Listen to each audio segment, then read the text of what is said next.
안녕하세요. 너와 나의 은퇴학교 꿈꾸는 자본가 이권복입니다. 은퇴전략가 김동석입니다. 네, 은퇴전략가님. 네. 요즘 대한민국에 네. 급증하고 있는 동물이 한 마리 있다고 합니다. 동물. 예. 저 역시 뭐 북한에서 내려온다 멧돼지 아니고요? 아, 그게 아니고 신대륙에서 왔습니다. 아, 신내륙에서 설마 수입을? 요즘에 캥거루가 급증하고 있다고 합니다. 캥거루. 네, 이제 여기서 말하는 캥거루라는 거는 네. 이제 캥거루족에 대한 이야기인데요. 캥거루족. 캥거루족 많이 들어보셨죠? 많이 들어봤죠. 캥거루족이 어떤 거죠? 뭐 이미 이제 20대 넘어서 대학 졸업하고 부모로부터 독립해야 될 나이임에도 불구하고 또는 심지어 요즘 결혼했음에도 불구하고 부모에게 얹혀 사는 세대를 우리가 캥거루족이다 이렇게 이야기하죠. 그 캥거루가 이제 계속 자기 어미 뱃속에서 네. 그 새끼를 키우는 거에서 그렇죠. 이제 착안을 해서 그렇게 부는 거죠. 네. 근데 이게 얼마나 심각합니까? 지금 캥거루족들이. 이제 실제로 제가 예전에 대전에 살던 곳에 한 아파트에서 네. 이 어머니가 캥거루족 자녀들 때문에 사실 옥상에서 투신 자살을 했어요. 그러니까 이제 자녀들이 다 성장했음에도 불구하고 네. 취업할 생각도 안 하고 그렇다고 집안일이라도 잘 도와주느냐 그것도 안 해요. 집안도 엉망진창 도와주지도 않고도 꼬박꼬박 엄마가 나가서 60이 넘었는데도 돈을 벌어서 아들 딸들 다 먹여야 되고 남편까지도 그 상태인 거예요. 그러니까 이제 어머니가 얼마나 힘들었겠어요. 그쵸. 캥거루족을 부양하는 그 부모들은 정말 힘들거든요. 그러니까 아침에 일찍 일어나서 본인은 애들 밥 다 해서 차려놓고서 나가서 일하고 들어오면 애들은 또 엉망진창 밥 먹고 설거지도 하나도 안 해놨습니다. 이것도 설거지 다 하고 빨래 돌리고 늘 이렇게 하면서 애들에게 아무리 이야기를 해도 애들이 뭐 취업할 생각도 안 하고 당연히 독립할 생각도 안 하고 하니까 보다 못해서 옥상에서 이 어머니가 실제로 투신 자살을 하신 거예요. 이래서 사실은 이 캥거루족 문제 때문에 사실 부모와 자식 간의 문제도 굉장히 심각하지만 우리가 이제 계속 50대 은퇴에 대한 이야기를 하잖아요. 네. 은퇴 전략가 입장에서 제가 이제 많은 분들을 인터뷰하고 상담하고 첫 번째 물어보는 게 자식들 출가했나요? 이렇게 물어봐요. 그러면 아직 출가는 안 했는데 이렇게 얘기해요. 그러면 혹시 독립했나고? 아니 집에 있는데 이렇게 얘기해요. 그러면 직장은 다니나요? 그러면 직장을 다닌다 그러면 그래도 제가 다행입니다. 그런데 애들 나이가 어때? 이러면 소리를 넘었다는 거예요. 그러면 이제 은퇴를 앞두고 애들을 독립시킬 생각은 없나? 이러면 여기에서 중요한 게 부부간에 합의가 안 된다는 거예요. 그러니까 남편 입장에서는 아니 애들이 소리 넘는데 직장 다니면 내보내야지. 이런데 또 엄마 입장에서는 아니 애들이 결혼도 안 했는데 어떻게 나가라고 하냐. 또 이렇게 되거든요. 근데 이게 이제 만약에 그 아들이 빨리 결혼이라도 해주면 다행인데 엄마가 다 뒷바라지 해주고 이러면 이제 그 나이에 여자친구가 있으면 다행인데 만약에 없잖아요. 30대 중반 넘어가잖아요. 그러면 이제 결혼하고는 사실 멀어지거든요. 그러면 어떻게 될까요? 독립도 안 하고 결혼도 멀어져요. 그러면 40 넘어서도 엄마는 60 넘어서 70을 다가가는데 계속 뒷바라지 해줘야 되는 문제가 생기죠. 이거 정말 50대 여러분들은 캥거루가 되면 안 됩니다. 그러려면 우리가 스스로 아예 아이들이 대학 다닐 때부터 저는 이야기를 했거든요. 무조건 대학 졸업하면 나가야 된다. 뭐 서울이니까 뭐 딸이니까 이거 없어요. 그냥 무조건 나가야 된다. 왜 나가서 지방인 애들 다 와서 다 자취하고 살잖아요. 근데 왜 서울에 있는 아이들은 독립하면 안 될까요? 또 이런 얘기하죠.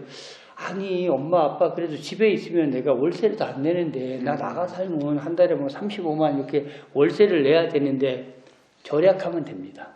자기가 친구들 만나서 요즘 아이들 뮤지컬 보러 잘 가거든요. 저희들도 뮤지컬 보러 한 번 안 가면 되고 화장품 한 개 들 샀으면 충분히 그 돈은 할 수가 있어요. 그리고 또 그래야 절약이라도 합니다. 그런데 집에 있기 시작하면 저는 답이 없다고 생각해요. 그래서 이거는 우리가 뭐 캥거루족인 자녀들이 나쁘다 좋다의 의미가 아니고 정말 50대 은퇴를 준비한다라고 할 때 첫 번째 반드시 캥거루족과 저는 이별해야 된다고 생각하죠. 그러시구나. 근데 참 이게 캥거루족 문제가 참 조심해야 됩니다. 조심해야죠. 혹시 리턴루족이라고 아십니까? 네? 리턴루족. 리턴루족 돌아온다고? 예, 리턴루족이라고 이제 그 캥거루족을 염려한 이제 50대 부모들이 맞아요. 이제 독립을 시키는 경우가 있습니다. 아, 나 맞아요. 독립했으니까 내 은퇴가 됐다 했는데 네. 이 집을 나갔던 캥거루들이 돌아오죠. 새끼를 데리고 또 될 거예요. 네, 그 맞아요. 돌아온 데서 리턴루족이라고 해서 맞아요. 하나를 내보냈는데 셋이 들어오죠. 맞아요. 네. 아내하고 자식하고. 네. 네. 현실적인. 네, 그래서 그 문제도 굉장히 심각합니다. 네. 네.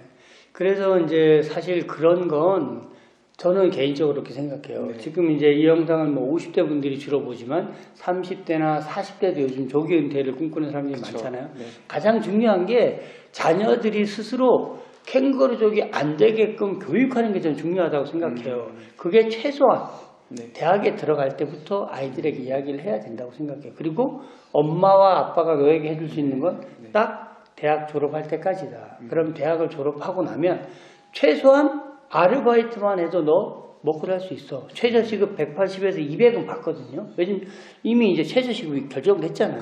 그러면 네가 나가서 월세 30, 35만 원을 내고도 충분히 살 수가 있다. 이러니까 독립할 수 있도록 자꾸만 부모님들이 교육을 하는 게 저는 중요하다고 생각해요. 그러지 않으면 실제적으로 스스로 자발적으로 독립하겠다는 사람은 별로 없어요. 물론 이제 20대 후반이 되어서 집에서 막 저는 독립하고 싶어요. 그런데 저희 엄마 아버지가 시집가기 전까지는 절대로 안 된대요.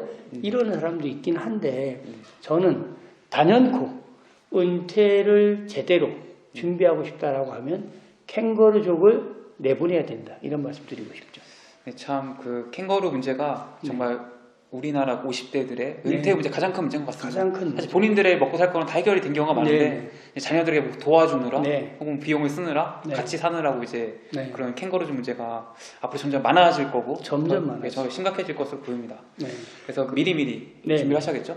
그러다 보니까 이제 뭐 사실 우리는 어쩔 수 없이 그 일본하고 많이 비교하잖아요. 그쵸, 일본도 지금 가장 큰 문제가 이 똑같이 캥거루족이에요. 이 비율이 엄청나게 늘어난다는 거죠. 그러다 보니까 결국은 우리는 그들을 쫓아갈 건데 우리나라도 지금 이제 사회적인 문제로 많이 그쵸. 이루어지고 제가 조금 전에 말씀드렸지만 그러다 보니까 부모들이 견디다 못해서 네. 부모들이 자살하는 이런 문제도 발생하고 있거든요. 네. 그러면 결국은 이제 부모와 자식이 저는 성인이 되고 나면 이혼해야 된다. 이게 부부가 이혼하기 황혼 이혼이 아니라 부모와 자식이 정말 스스로 독립을 해야 된다고 생각해요. 그렇지 않으면 나이 든 부모가 언제까지 캥거루족을 부양할 수 없다고 저는 생각하거든요. 그래서 은퇴자들이 은퇴를 준비하는 가장 첫 번째 키워드 하면 저는 요즘 들어서는 반드시 캥거루족을 내보내서 자녀들 스스로 독립된 삶을 살아갈 수 있도록 정신교육을 시켜서 내보는 게 가장 중요하다는 말씀 드리고 싶습니다. 이런 걸 보면은 정말 그 은퇴 문제라는 게 한 네. 개인의 문제가 아니라 정말 가족의 문제이기도 한 것 그럼요. 같습니다. 네. 그리고 이게 또 사회적인 문제이기도 하거든요. 그래서 국가가 어떻게 이들을 다 할 수는 없겠지만 가장 중요한 가정에서부터 네. 이것들을 어떻게 하면 해결할 것인가의 고민을 해보는 게 은퇴 준비의 시작이다 이런 생각이 듭니다. 네, 오늘은 50대 은퇴자 캥거루가 되지 말자라는 주제로 이야기를 나눠봤습니다. 네, 너하나의 은퇴학교는 주식, 부동산, 경제, 은퇴 전략에 대한 다양한 콘텐츠가 올라가고 있습니다. 이런 콘텐츠에 관심이 있으시다면 구독과 좋아요 눌러주시면 감사하겠습니다. 고맙습니다.